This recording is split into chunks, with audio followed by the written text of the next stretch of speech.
একটা পয়েন্ট। এখন fifth trip six ট্রিপে স্টারনাম বরাবর আরেকটা পয়েন্ট, আর জিপি এক্সটার্নাল বরাবর এখানে একটা পয়েন্ট। তাহলে এই সিক্স পর্যন্ত হচ্ছে রাইট বর্ডার, আর এই সিক্স থেকে স্টারনাম হয়ে অ্যাপেক্স বিট পর্যন্ত এটা হচ্ছে ইনফেরিয়র বর্ডার। অ্যাপেক্স হচ্ছে left fifth intercostal space 9 centimetre from the median line.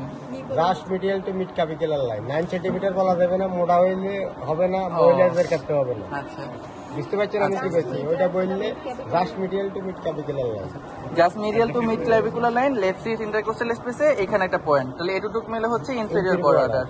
আর এখানে সেকেন্ড বর্ডার কইলে এই যে স্ট্রেট অ্যাঙ্গেল দেখবেন, ধরি এই যে সেকেন্ড কোস্টাল কাটেলিস রিপ নয়, সেকেন্ড কোস্টাল কাটেলিস। আচ্ছা, আর এফএসবি এটা কানেক্ট করলে নিয়ে আসবেন এইদিকে।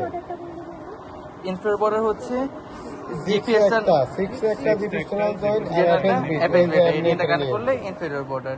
তাহলে তো আমি আপনাদের কানে কানে ওখানে বলে দেবো, কারণ দেখবেন যে আমার মাথার লগে মাথা লাগিয়ে দিয়েছে ওখানে আমি বলে দেবো না।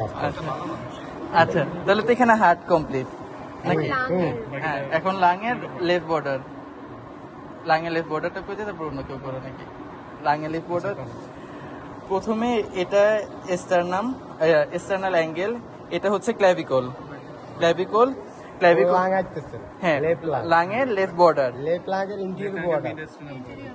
প্রথমে লাং আসতেছে, হ্যাঁ, প্রথমে অ্যাপের সাথে লাং, এক্সটার্নাল ক্যাপিকুলার জয়েন্টে দেন পয়েন্ট, হ্যাঁ, এক্সটার্নাল ক্লাভিকুলার জয়েন্ট এই যে এখানে একটা পয়েন্ট। তারপরে মিড ক্যাপিকুলার লাইনের 2.5 সেন্টিমিটার উপরে, এবার হ্যাঁ, ক্লাভিকল বরাবর 1/3 এখানে একটা পয়েন্ট। আচ্ছা, এটা লাগে না, অবশ্যই নেই 1/3 বরাবর একটা পয়েন্ট, আর এই দুইটা পয়েন্ট থেকে মোটামুটি 2.5 সেন্টিমিটার 2.5 সেন্টিমিটার উপরে এখানে আরেকটা পয়েন্ট। এটুকু হচ্ছে apex of the lung, apex of the left lung, of the left lung. আচ্ছা, এরপরে কোন পয়েন্ট? এক্সটার্নাল অ্যাঙ্গেল, এক্সটার্নাল অ্যাঙ্গেলের মাঝামাঝি বরাবর একটা পয়েন্ট। এরপরে four coastal cartilage, fourth coastal cartilage sternum বরাবর একটা পয়েন্ট, ফোর ইন্টারকোস্টাল স্পেসে লোয়ার বর্ডার বরাবর একটা point, coastal cartilage, six coastal cartilage একটা পয়েন্ট। এটার নাম কি? Cardiac notch. এখানে কি থাকে? না, এখানে হার্টের রাইট ভেন্ট্রিকল থাকে। হার্টের কারণে এটা এরকম, হ্যাঁ, এরকম রাইট থাকে, রাইটে একবার রাইট সাইডে উপরে একে, হ্যাঁ, উপরে ওই যে এই এপিসোডটা লাং রাইটে যে লেফট একই। তো আগের মতো এখানে 2 থেকে 2.5 সেন্টিমিটার উপরে এখানে এটা হলো অ্যাপেক্স অফ লাং, এপিসোডটা right, apex of the right lung. এবারে ডিভিশনাল এক্সটার্নাল অ্যাঙ্গেল, এক্সটার্নাল অ্যাঙ্গেলে ডিভিশনাল জয়েন্ট, এটা তো এদিকে গেছে, এটা স্ট্রেট লাইন, এটা স্ট্রেট লাইন যাবে, হয়ে গেল।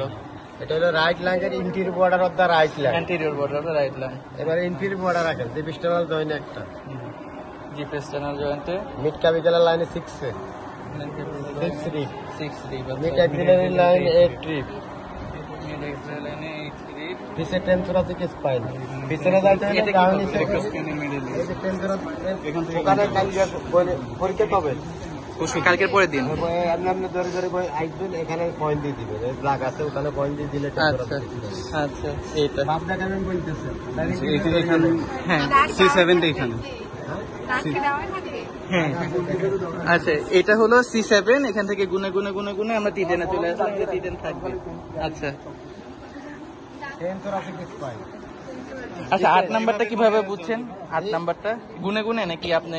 আমি তো জানি, হ্যাঁ, আপনি তো জানেন। আপনি যে এটা যদি 6 হয় নিপেলের নিচে, হ্যাঁ, 2 রিপ নিচে, আচ্ছা, আমি গুনে গুনে দেখাইতে চাইবেন।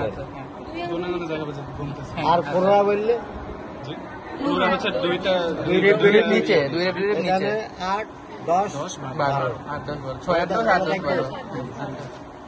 পোস্টেরিয়র বর্ডার বললে ডান নিচে করে সার্ভাইকাল 7, হ্যাঁ, এই মনে করেন এটা আমরা রাইট সাইড, মিড লাইন থেকে 2 সেন্টিমিটার রাইটে, আচ্ছা, 2 সেন্টিমিটার রাইটে ফার্স্ট পয়েন্ট, হ্যাঁ, সেকেন্ড পয়েন্ট টেনথোরাসিক স্পাইন একদম স্ট্রেট লাইন,